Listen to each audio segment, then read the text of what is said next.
Dimanche 19 février, Laetitia Casta a accordé un grand entretien à RTL dans lequel elle se confie sur sa vision du féminisme, pourquoi elle continue d'être mannequin ou encore son dernier rôle au théâtre.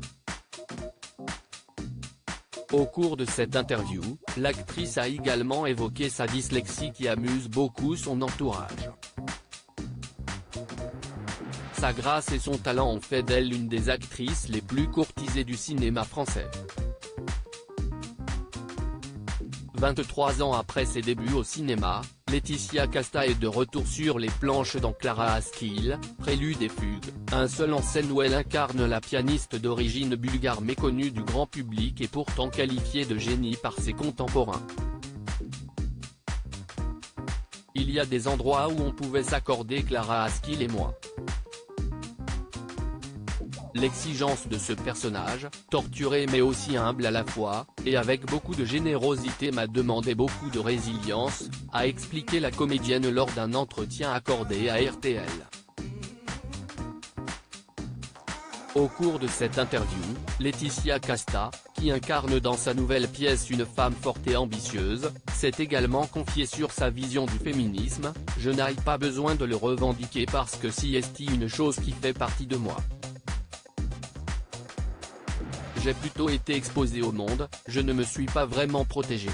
Aussi parce que j'ai rencontré des êtres incroyables qui m'ont donné une colonne vertébrale très forte », a-t-elle expliqué. Je fais rire tout le monde avec ça. Lors de son entretien accordé à RTL dimanche 19 février, Laetitia Casta s'est notamment confiée sur sa dyslexie. Si ce trouble du langage écrit peut l'handicaper dans la vie, la comédienne ne rencontre aucun problème sur les planches.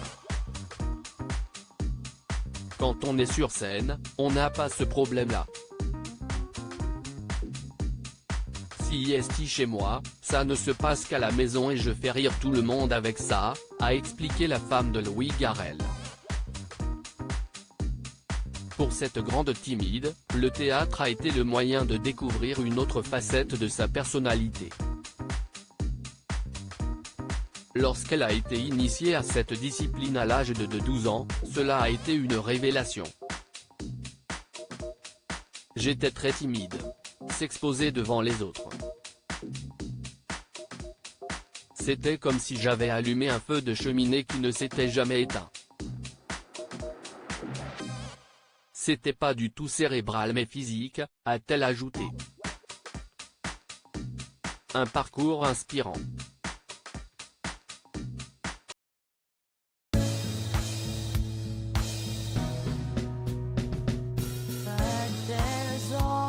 Times through the rough times